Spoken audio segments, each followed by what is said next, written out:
الحمد لله رب العالمين. بسم الله. السلام عليكم ورحمة الله وبركاته. إن الحمد لله نحمده ونستعينه ونستغفره ونعوذ بالله من شرور أنفسنا ومن سيئات أعمالنا. من يهده الله فلا مضل له ومن يضلل فلا هادي له. أشهد أن لا إله إلا الله وحده لا شريك له وأشهد أن محمدا عبده ورسوله. اللهم صل على محمد وعلى آل محمد كما صليت على إبراهيم وآل إبراهيم وبارك على محمد وعلى آل محمد كما باركت على إبراهيم وعلى آل إبراهيم في العالمين innaka hamidum majid. Segala puji hanya milik Allah. Kita panjatkan syukur kepada Allah. Pada kesempatan malam hari ini kita kembali untuk melanjutkan kajian kita, pembahasan kitab karya Al-Imam Asy-Syafi'i rahimahullahu ta'ala. Pada malam yang mulia ini insyaallah kita akan masih melanjutkan tentang kondisi-kondisi seseorang untuk menjadi imam dan tidak, atau tidak boleh menjadi imam atau bolehnya menjadi imam. Apa saja kondisi yang dibolehkan atau bagaimana saja kondisi yang dibolehkan untuk menjadi imam, dan apa saja kondisi-kondisi yang tidak boleh untuk menjadi imam. Dan malam ini adalah sudah bagian yang ketiga dari pembahasan ini, dan masih banyak lagi insyaallah pada pertemuan-pertemuan yang akan datang. Kita masih akan membahas tentang masalah ini. Mungkin masih sekitar 4 atau 5 pertemuan lagi kayaknya. Bab yang kita bahas di malam hari ini, bab yang pertama, sholatur rajul bi sholatir rajul lam ya'ummahu. Salat seorang yang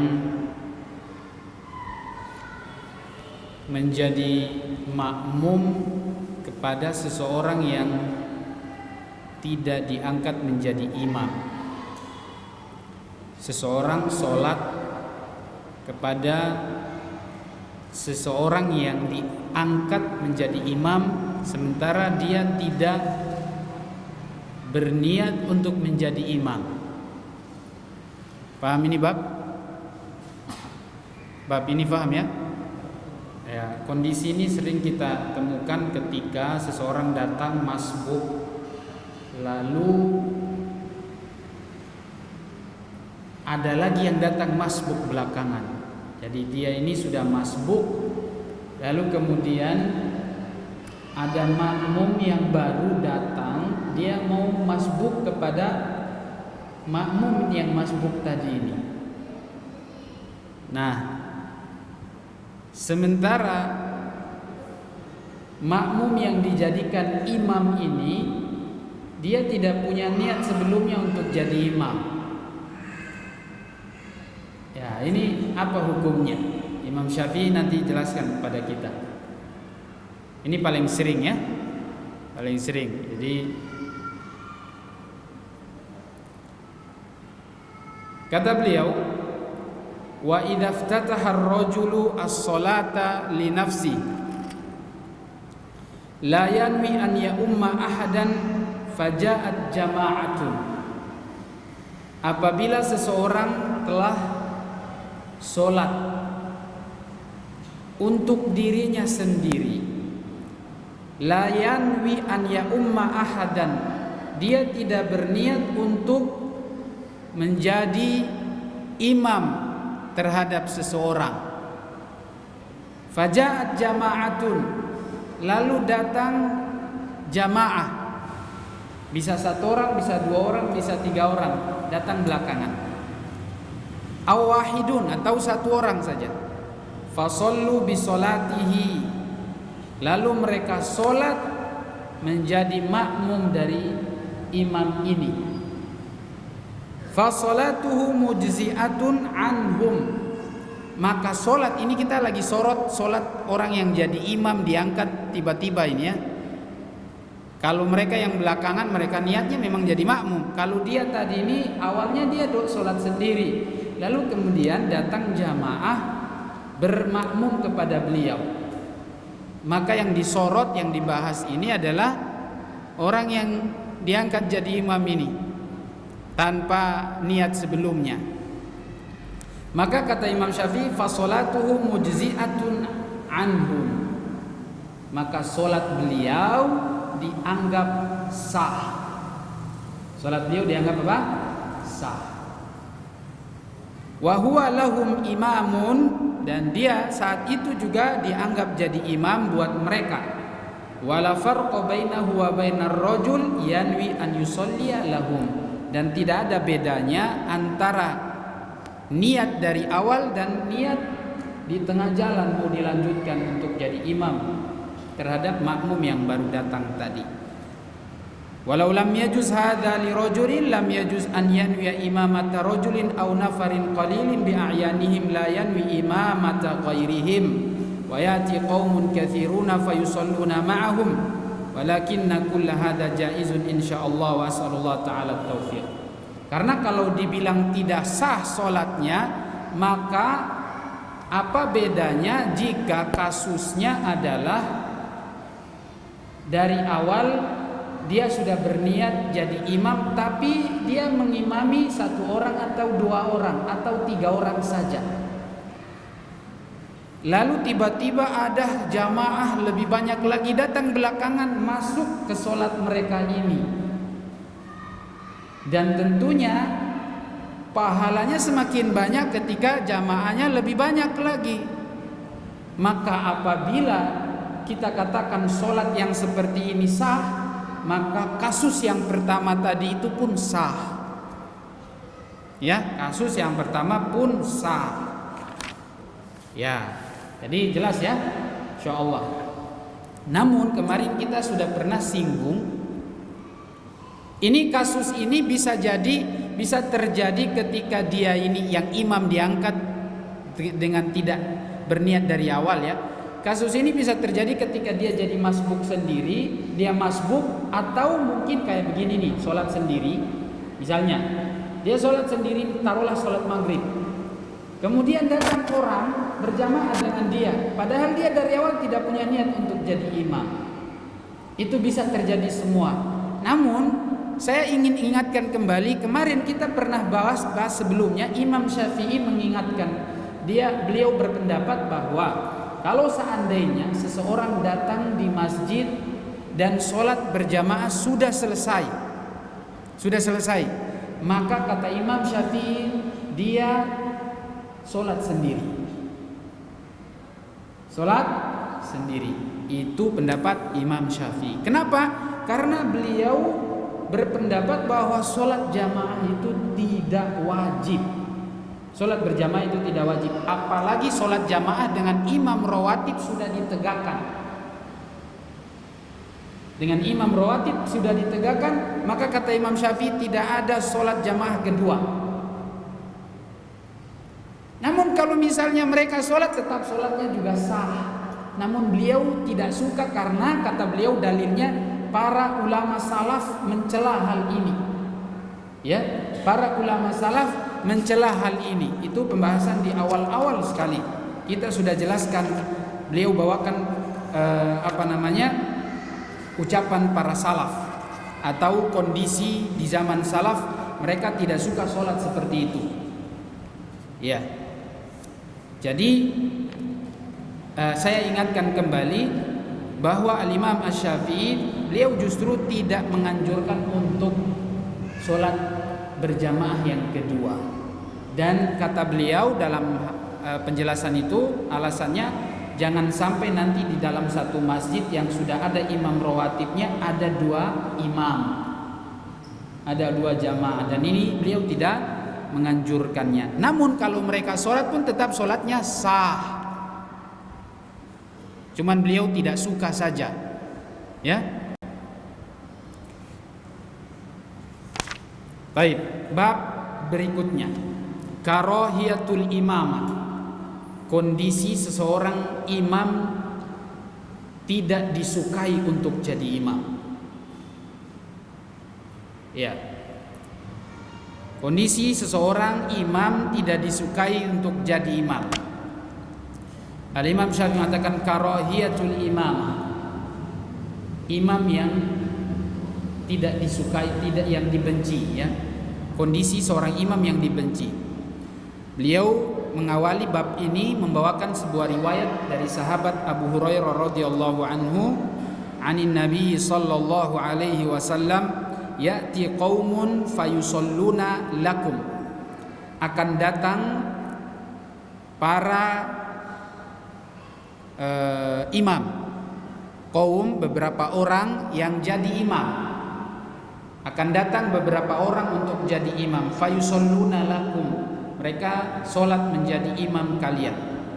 Fa in atammu kana lahum walakum, kalau mereka menyempurnakan solat tersebut maka pahalanya buat mereka dan juga buat kalian yang jadi makmum. Wa in naqasu kana alaihim walakum, dan kalau seandainya solat mereka kurang, maka dosa mereka yang tanggung, tapi kalian tetap dapat pahala. Solat kalian tetap sempurna, sementara kekurangan itu ditanggung sama imam. Dalam riwayat yang lain dari sahabat Abu Hurairah juga, Nabi bersabda, al-imamu dhaminun wal muadzinu mu'taman. Seorang imam menjadi penjamin. Dia yang menjamin, yang menanggung semua kegiatan ritual sholat. Sempurna dia, alhamdulillah. Kalau kurang, dia yang tanggung. Artinya tidak dibebankan kepada makmum. Ini semua tanggungan imam. Siapa suruh jadi imam? Ya. Lalu Rasulullah bilang, Allahumma, mendoakan, Allahumma fa'arsyid al-a'imma waghfir lil muadzinin. Seorang muadzin dia yang menjadi pemegang amanah. Imam jadi menanggung solat, seorang muadzin dia diamanahi untuk mengumandangkan adzan. Maka profesi muadzin itu sebuah amanah. Jangan dia adzan ketika belum waktu. Ya, jangan adzan belum waktu, tanggung nanti. Maksudnya dia nanggung dosanya, karena adzan itu disyariatkan ketika waktu sudah masuk. Dia beritahu umat Islam bahwa sholat sudah tiba. Jadi adzan itu fungsinya untuk memberitahu umat Islam waktu sholat sudah masuk, sekaligus memanggil mereka untuk datang ke masjid. Ya, dan tidak boleh kita sengaja cuek dengan panggilan adzan.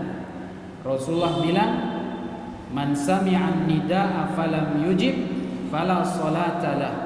Siapa yang dengar adzan dan tidak datang memenuhi adzan itu, maka tidak ada solat baginya. Maksudnya, kalaupun dia solat, mungkin solatnya di rumah, apalagi tidak solat. Kata-kata fala salata lahu artinya kalaupun dia solat, pahalanya tetap dia berdosa karena tidak menghadiri solat jamaah. Namun Imam Syafi'i kemarin sudah kita bahas, pendapat beliau solat berjamaah di masjid itu hukumnya sunnah muakkadah, ya, tidak wajib. Kalau pendapat Imam Syafi'i. Adapun pendapat Imam Ahmad wajib, dengan dalil-dalil yang sudah kita sebutkan, diantaranya hadis ini juga yang barusan saya baca. Kemudian lanjut hadis yang dibawakan oleh Imam Syafi'i tentang imam menjamin, menanggung kekurangan yang apabila dia lakukan kekurangan itu. Lalu Rasulullah mendoakan, Allahumma arsyid al-a'immah, maka ya Allah berikan bimbingan kepada para imam, berikan petunjuk kepada para imam. Maksudnya supaya mereka selalu tepat melakukannya, tidak mengurangi, ya, panjangnya sesuai, pendeknya juga sesuai. Jangan terlalu pendek, akhirnya para makmum tidak sempat baca doanya, zikir belum selesai, imam sudah ruku. Nanti Imam Syafi'i buat bab khusus lagi. Ada bab khusus apa yang seharusnya imam lakukan. Tidak boleh dia baca doa untuk dirinya sendiri saja, makmum tidak dipedulikan. Jadi dia baca, dia sudah selesai ya dia ruku. Makmum belum baca. Jadi dia perhatikan juga kondisi, ya ini kira-kira sudah cukup. Makanya lebih bagus itu kalau kita baca zikirnya minimal 3 kali. Itu sudah cukup. Jadi kalau makmum di belakang baca 1 kali kan sudah sah. Minimal sah itu 1 kali kita membaca zikir-zikir sholat. Tapi kalau 3 sebagai seorang imam, supaya yang di belakang itu bisa punya kesempatan untuk baca doa. Ya, karena ada hadis Rasulullah mengatakan la yusallil imamu biqaumin fayakhussu nafsahu bidu'ain dunahu. Tidak boleh seorang imam sholat dia mengkhususkan doa untuk dirinya sendiri dan tidak memperhatikan makmumnya. Jadi zikirnya dia pokoknya dia sudah selesai, dia tidak perhatikan di belakang. Lalu dia ruku, dia sujud atau dia bangkit. Nah, ini harus hati-hati ya kalau jadi imam. Ini yang tidak disukai ya, jangan sampai ini terjadi. Nah, Allahumma afarshidil a'imah. Rasulullah berdoa, ya Allah berikan bimbingan kepada para imam. Bimbingan itu akan datang kalau kita belajar juga, kita juga pelajari, jangan cuma diam-diam doang. Ini didoakan bagi mereka-mereka yang sudah tahu ilmunya, karena bimbingan dari Allah itu kadang-kadang karena kalau seandainya kita tidak punya ilmu, apalagi tidak paham tentang fikih sholat misalnya, maka masalah-masalah seperti ini disepelekan, ya, tentang panjang pendeknya bacaan. Jangan juga terlalu panjang sehingga memberatkan makmum. Nanti ada pembahasan khusus bagi imam juga, perhatikan jamaah, ya, dia sholat ada pembahasan khusus, ada bab khusus tentang alal imami minat takhfif, bagi imam untuk wajib meringankan sholat. Juga tidak boleh lama-lama. Sunnahnya misalnya sholat maghrib ya bacanya surat-surat pendek di dalam juz amma itu, ya, surat-surat pendek itu sudah. Walaupun kadang-kadang Nabi ketika sholat maghrib ya baca surat-surat panjang juga pernah sholat baca surat at-tur, sholat maghrib, dan pernah sholat isya dia baca asyams wasyamsi waduhaha dan juga al-lail, itu untuk sholat isya. Artinya apa? Bahwa hukum asal sholat maghrib itu pendek, sholat isya itu panjang, ya, tapi kadang dibalik. Kadang maghrib dipanjangin, isya dipendekin. Ya, itu melihat kondisi. Nah,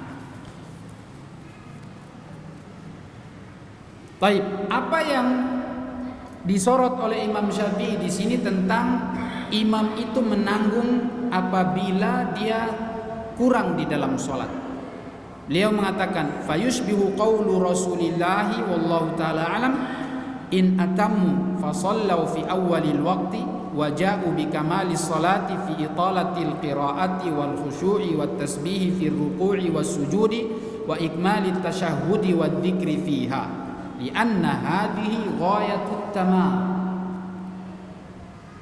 Maka sabda Nabi, ucapan Nabi sallallahu alaihi wasallam di atas itu mengisyaratkan atau menunjukkan bahwa apabila seorang imam melaksanakan sholat dengan sempurna, yaitu dengan sholat di awal waktu, sholat di awal waktu itu sempurna betul. Karena memang ada hadis Rasulullah bilang ketika ditanya ayyul a'mali afdol, sholat ibadah apa yang paling atau amalan apa yang paling afdol, di awal Rasulullah bilang as-salatu fi waktiha, salat pada waktunya. Ini riwayat Bukhari Muslim. Dalam riwayat Imam Tirmizi dan yang lainnya as-salatu fi awwali waktiha, salat di awal waktu. Ya, salat di di awal waktu.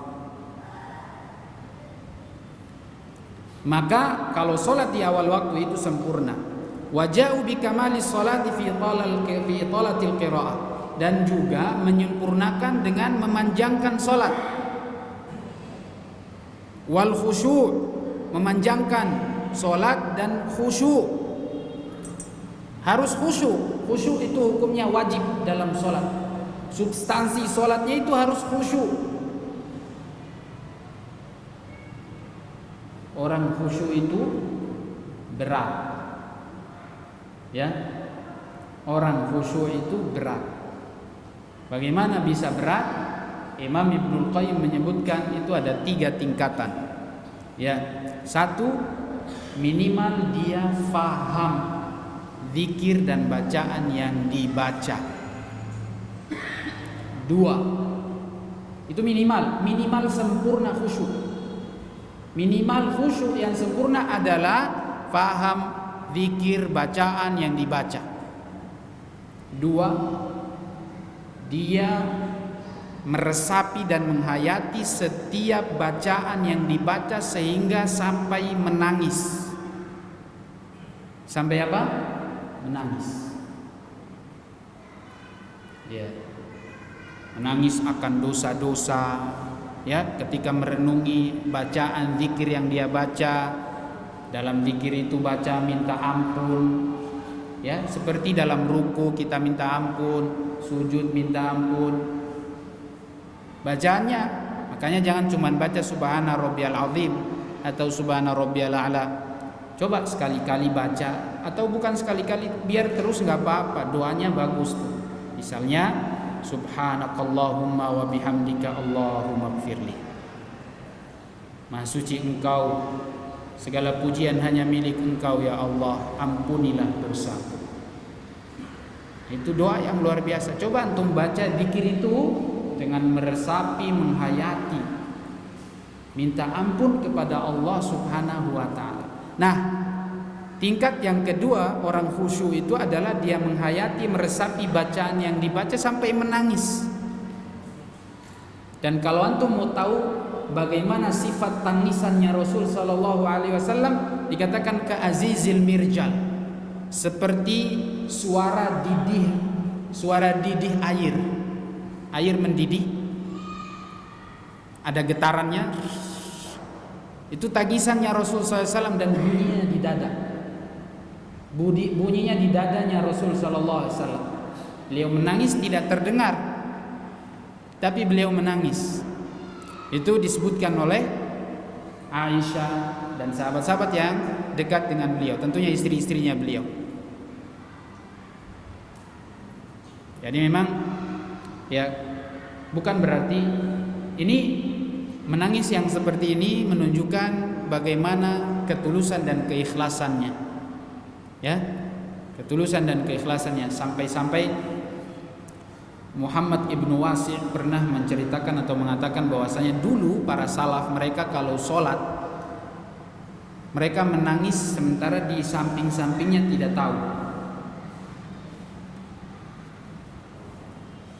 Karena keikhlasan, karena mereka tidak mau ketika sholat dan sampai menangis mengeluarkan suara didengar, diketahui sama saudaranya di sana.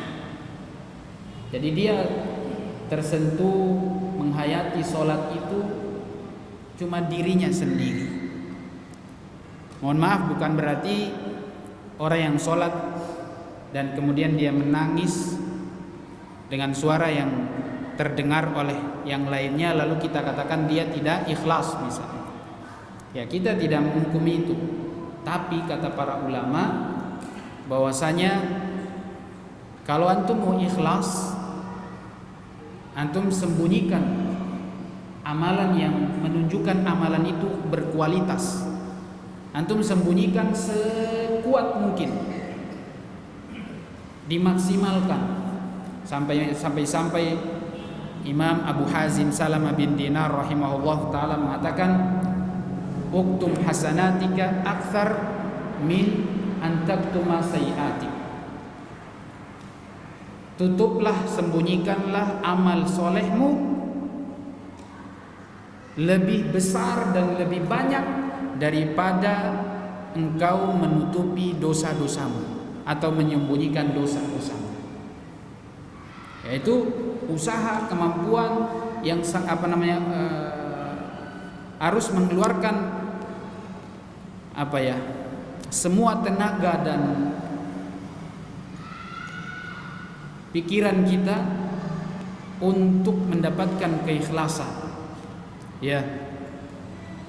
Al-Imam Sufyan Ats-Tsauri rahimahullahu taala pernah mengatakan, "Laisa syai'un ashadda 'ala nafsi min mu'alajatihi illa nafsi," atau kama qala rahimahullah.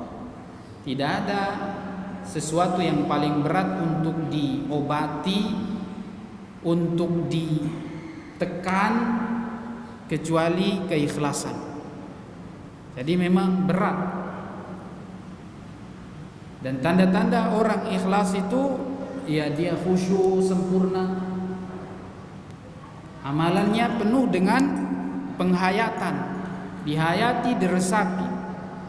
Nah, tadi kita katakan bahwasanya orang yang khusyuk itu adalah diantaranya dia menangis ya atas amalan yang dia lakukan karena dia faham bacaan yang dia baca, ayat Al-Quran atau zikir yang dibaca itu dia faham. Maka mau tidak mau kita harus tahu artinya, kita faham dan benar-benar dihayati. Karena ada sebagian orang faham, tahu artinya tapi tidak dihayati, bukan dengan niat.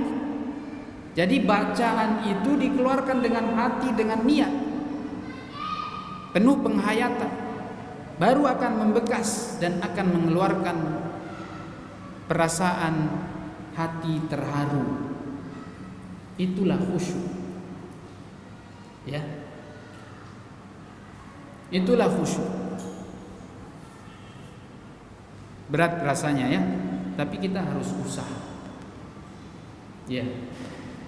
Kalau kata para ulama, kalau antum tidak bisa menangis, berusaha untuk menangis. Berusaha untuk menangis. Subhanallah. Jadi kita disuruh menangis. Menangisnya bukan karena hutang belum bayar ya. Kita sholat lapor sama Allah Subhanahu wa taala dosa-dosa yang mungkin terlalu banyak, kasih tahu sama Allah supaya diampuni dosanya.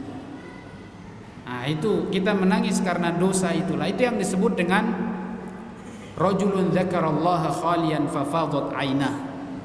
7 golongan yang nanti dapat naungan di hari kiamat, diantaranya adalah seseorang yang mengingat Allah lalu dia meneteskan air mata. Khalian, dalam keadaan tersembunyi sendiri. Kalau antum sendiri lalu menangis, itu luar biasa. Ya, biasanya kan orang kalau menangis mungkin wallahu alam ya, kita tidak curiga, kita tidak nuduh. Biasanya kalau pas banyak orang, didengar atau dilihat orang, mungkin kita berusaha menangis. Biasanya dalam sholat berjamaah. Kalau di Indonesia ini mungkin jarang orang menangis ya, tapi kalau di Saudi banyak orang yang menangis kalau kita sholat itu, karena mereka paham semua. Di belakang ini orang Arab semua ini. Banyak, maksudnya ada juga yang Indonesia, ada Malaysia, ada Singapura atau Cina atau apa yang tidak Arab, yang tidak berbahasa Arab. Sholat berjamaah, antum kadang di samping kanan kiri antum sama orang Arab, udah sebentar kedengaran tangisan, keharuan, karena dia faham yang dibaca oleh imam di depan. Atau ketika dia baca doa dan zikir di dalam sholat itu dia terharu sehingga dia menangis. Ya, itu sering. Apalagi kalau imamnya baca doa ayat yang luar biasa ya, dengan nada yang penuh tekanan, baca tentang surga dia naikkan, dia lembutkan, lalu baca tentang neraka ada penekanan misalnya. Itu karena orang paham. Jadi yang di belakang pun semakin apa ya? Semakin syahdu, semakin terharu melaksanakan sholat ini. Karena mereka faham. Nah, kita kalau mau seperti itu ya harus faham. Ada orang menangis cuma ikut-ikutan menangis karena dia dengar orang menangis, jadi aku juga menangis. Tak tahu dong menangis karena apa? Dia pun ikut nangis. Ya. Yang kedua tadi, orang khusyuk seperti apa? Meresapi dan sampai menangis. Dan ingat ya, keutamaan orang yang menangis karena Allah itu dinaungi oleh Allah di hari kiamat ketika tidak ada naungan di padang mahsyar. Dia mengingat Allah dalam keadaan beribadah. Nah, solat ini termasuk mengingat Allah. Solat ini kita mengingat Allah. Keadaan yang ketiga, orang khusyuk yang sempurna itu adalah yang pertama sudah dilakukan, yang kedua sudah dilakukan, tiga, dia masih merasa kurang. Yang dia lakukan itu sudah luar biasa, tapi dia merasa masih kurang, sehingga dia tambah lagi bagaimana caranya, kayak seperti, ya Allah, masih belum sempurna ibadah saya. Masih rasa seperti itu, seperti yang dilakukan oleh Hanzalah. Hanzalah ini pernah bilang, nafaqa Hanzalah, nafaqa Hanzalah. Hanzalah munafik. Lalu ditemui sama Rasulullah karena dia ucapan ini dengar kepada Rasulullah. Maka Rasulullah tanya, kenapa Hanzalah? Kau bilang seperti itu, kenapa?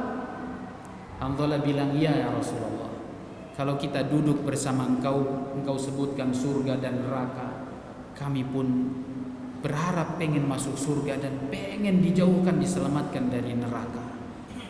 Kami merasa itu luar biasa kondisi ketika engkau duduk menasihati kami dalam keadaan ceramah, dalam keadaan majelis. Kami luar biasa saat itu, iman bertambah. Tapi ketika kami sudah balik ke rumah, bertemu sama istri dan anak, sudah dilupakan semuanya. Kayak serasa tidak ada lagi. Makanya kayak Hanzalah dia bilang, saya ini kayak seperti orang munafik sudah.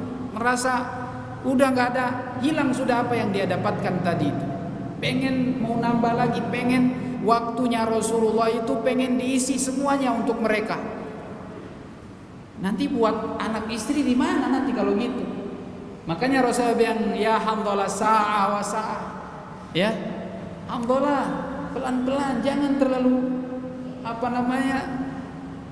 terlalu diforsir ya. Jangan sampai antum nggak kuat, dikit-dikit. Ada waktunya untuk bermajlis, ada juga untuk keluarga. Ya. Itulah keadaan kondisi orang yang khusyuk. Jadi ibadah yang dia lakukan, sholat yang dia lakukan, atau apapun ibadahnya, dia merasa masih kurang. Pengen terus ditambah. Tapi jangan tambah-tambah yang tidak ada ya. Yang sudah ada saja. Bikin yang maksudnya tambah rokaat, tahajud tambah banyak, fadhol silakan. Tapi jangan bikin yang aneh-aneh gitu ya, yang tidak ada lalu antum adakan. Itu yang tidak boleh. Itu dapat murka dari Allah Subhanahu wa taala. Baik. Lalu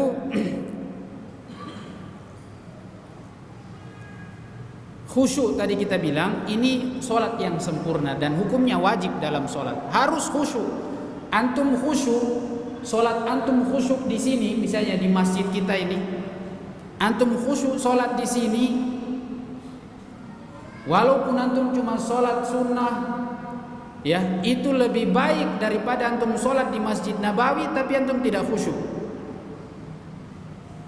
Karena sebenarnya ketentuan atau solat itu bisa berkualitas atau tidak, antum kualitas solatnya antum ini, khusyuknya itu. Bagaimana bermakna solat itu? Jadi kalau solat di sana di Masjid Nabawi, di Masjidil Haram tidak khusyuk, Masjidil Aqsa tidak khusyuk, sama saja. Bahkan di sini lebih utama karena itu substansinya. Ini di luar dari kita bahas keutamaan solat di tempat yang mulia sana ya. Itu di luar itu. Ya jelas kalau di sana tempat pahalanya lebih besar. Tapi kalau substansi kualitas sholat antum itu, kalau antum khusyuk sholat di sini itu lebih baik daripada antum sholat di sana yang tidak khusyuk. Percuma antum habisin uang, pergi umroh, pergi haji, tapi tidak khusyuk. Jadi dimanapun tempatnya antum ibadah, insya Allah harus diperhatikan itu. Kemudian wat tasbih. Tasbih fir ruku' was sujud. Membaca doa tasbih pun sempurna. Ya minimal 1 kali dan paling bagus adalah 3 kali. Subhana rabbiyal azim, subhana rabbiyal azim wa bihamdi. Atau bacaan zikir yang lain tadi yang seperti kita katakan itu. Sempurna antum baca. Lianna hadhihi ghayatut tamam wa ikmalit tasyahud wa dzikri fiha. Dan juga kata beliau menyempurnakan doa tasyahud. Jadi doa tasyahud itu sudah bahas ya. Doa tasyahud itu at-tahiyatu lillahi was-shalawatu wat-thayyibat. Assalamu alayka ayyuhan nabi wa rahmatullahi wa barakatuh. Assalamu alayna wa ala ibadillahi salihin. Asyhadu an la ilaha illallah wa asyhadu anna Muhammadan abduhu wa rasuluh. Itu tasyahud. Ya, itu tasyahud. Kemudian setelah itu tambah solawat. Solawat dibaca dan juga zikir sebelum salam. Bacaan doa sebelum salam setelah bersolawat. Solawat yang sudah kita baca di dalam di sini adalah Allahumma salli ala Muhammad wa ala ali Muhammad. Kama sallaita ala Ibrahim wa ali Ibrahim. Wa barik ala Muhammad wa ala ali Muhammad. Kama barakta ala Ibrahim wa ali Ibrahim fil alamina innaka Hamidun Majid. Ini yang sudah kita pernah bahas solawatnya.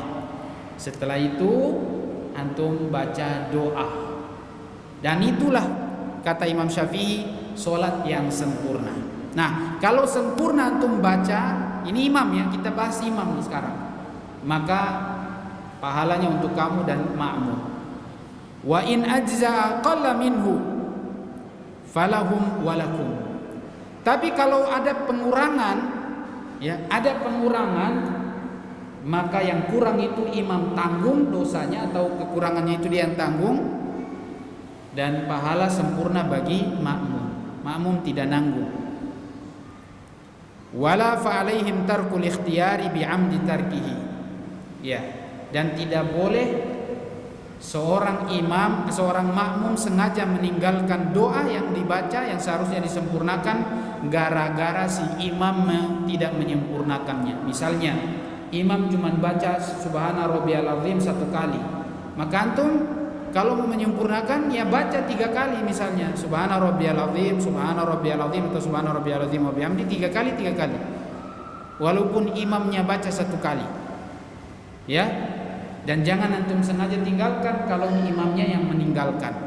Makanya imam itu jangan mikir diri sendiri, mikir untuk jamaah. Baca doa ya sempurna supaya mereka juga bisa dapat kesempurnaan itu.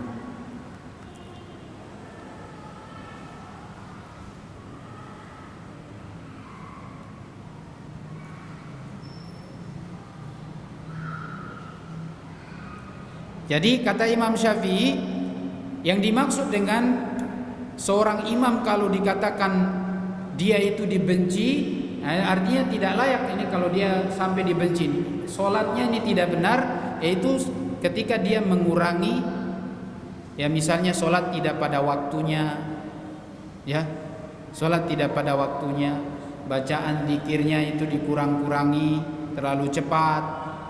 Ini tidak bagus jadi imam seperti ini. Ya, tidak bagus. Dan sholatnya tetap sah, tapi kekurangannya itu yang imam tanggung dosanya itu. Ya, ini kesimpulan yang disampaikan oleh Imam Syafi'i. Dan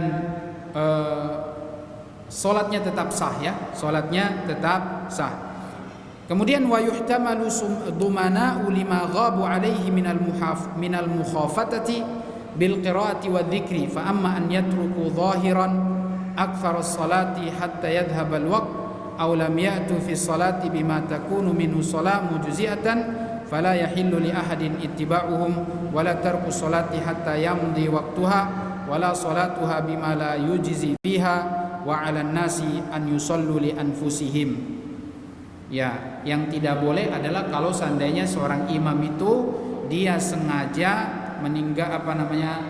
sholat tidak pada waktunya, maka wajib para makmum kalau mereka mau sholat sendiri, jangan ikuti mereka, jangan ikuti imam-imam seperti ini. Kalau dia misalnya sholat terlalu cepat tidak pada waktunya, jangan diikuti. Makmum nanti sholat sendiri, dia cari waktu, dia tunggu waktu sampai sudah masuk baru dia sholat. Ya.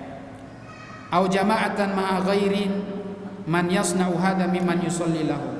Dia mau sholat sendiri-sendiri silakan. Kalau mau nunggu sampai waktunya masuk, kalau imam sudah sholat duluan, misalnya dia sholat di luar waktunya, maka biarkan dia sholat, kalian sholat sendiri-sendiri. Atau mungkin kalau misalnya makmumnya ada yang layak jadi imam, dia diangkat jadi imam, dia sholat mengimami makmum. Jadi imam yang seperti ini tidak boleh diikuti. Karena kata Imam Syafi'i, imam itu diikuti apabila imam itu diangkat oleh seorang penguasa atau seorang pemimpin di daerah itu atau para pengurus di daerah itu. Dia ngangkat siapa yang jadi imam, maka dia yang layak jadi imam. Ya, dia yang layak jadi imam. Kalau seandainya imamnya sengaja melakukan hal tadi, misalnya sholat di luar waktunya, maka tidak boleh sholat bersama dia, dan kita boleh mengakhirkan sholat sampai waktu sholatnya masuk, ya, sampai waktu sholatnya masuk.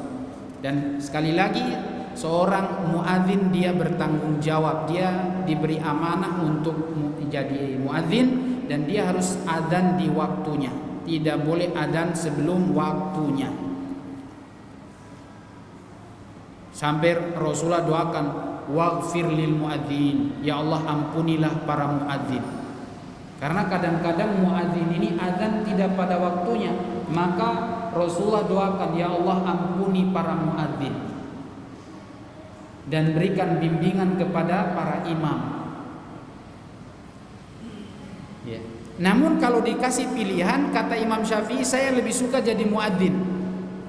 Kenapa? Karena dia dapat doa dari Nabi SAW, diampuni dosanya, ya, diampuni dosanya. Maka Imam Syafi'i kata beliau, wa uhibbul adzan liqaulin Nabi, saya lebih suka adzan atau jadi muadzin karena Nabi mengatakan, Allahumma ighfir lil muadzinin, ya Allah ampunilah para muadzin. Wa akrahul imamah, dan saya tidak suka jadi imam, lidhamani wa ma 'alal imami fiha, karena kalau kurang imam yang tanggung, itu yang dia tidak suka. Kalau dikasih pilihan, dia lebih suka jadi muadzin. Tugas seorang muadzin nanti di hari kiamat dibangkitkan dalam keadaan lehernya lebih panjang daripada yang lain. Wah, bahaya kalau panjang leher kita ya. Nah, ketahuan di muadzin, yang panjang-panjang lehernya itu muadzin. Ulama menjelaskan maksudnya panjang leher itu artinya apa? Ini langsung ketahuan muadzin ini, ya, langsung ketahuan para muadzin. Jadi sekali lagi, bab yang ketiga secara singkat ini saya sambung dengan bab yang ketiga, ma'alal imam. Jadi yang harus dilakukan oleh imam ini sambungan dari yang bab sebelumnya, la yusallil imamu biqaumin fayakhussu nafsahu bida'watin dunahu. Tidak boleh seorang imam, ini kata Rasulullah, tidak boleh seorang imam dia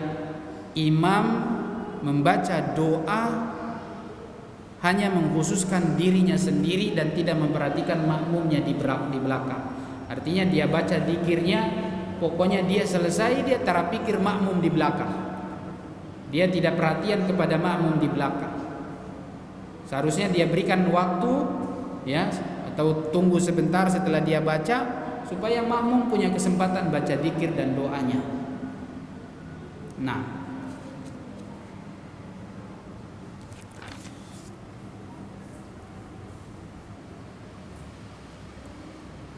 habis waktu? Baik, cukup sekian dan alhamdulillah ini sudah 3 bab yang kita bahas, insyaallah. dan masih banyak pembahasannya tentang keadaan dan kondisi-kondisi menjadi imam. Jadi seperti yang sudah saya sebutkan nanti, apa hukum seorang anak kecil jadi imam, apa hukumnya seorang fasik pelaku dosa menjadi imam, ya, apa hukumnya orang kafir jadi imam, apa hukumnya orang gila jadi imam, apa hukumnya perempuan jadi imam. Tapi tidak dibahas ini banci jadi imam. Tapi nanti ada penjelasannya. Ada juga penjelasannya ketika beliau bahas perempuan jadi imam. Di dalam pembahasannya dia masukkan bagaimana kalau banci yang jadi imam. Ya. Mukhannats, bahasa Arabnya itu mukhannats. Sah atau tidak? Yang tidak sah kalau dia jadi perempuan. Ya. Baik, cukup. Kita tutup majlis ini dengan doa kafaratul majlis. Subhanakallahumma wa bihamdik, asyhadu an la ilaha illa anta, astaghfiruka wa atubu ilaik. Assalamualaikum warahmatullahi wabarakatuh.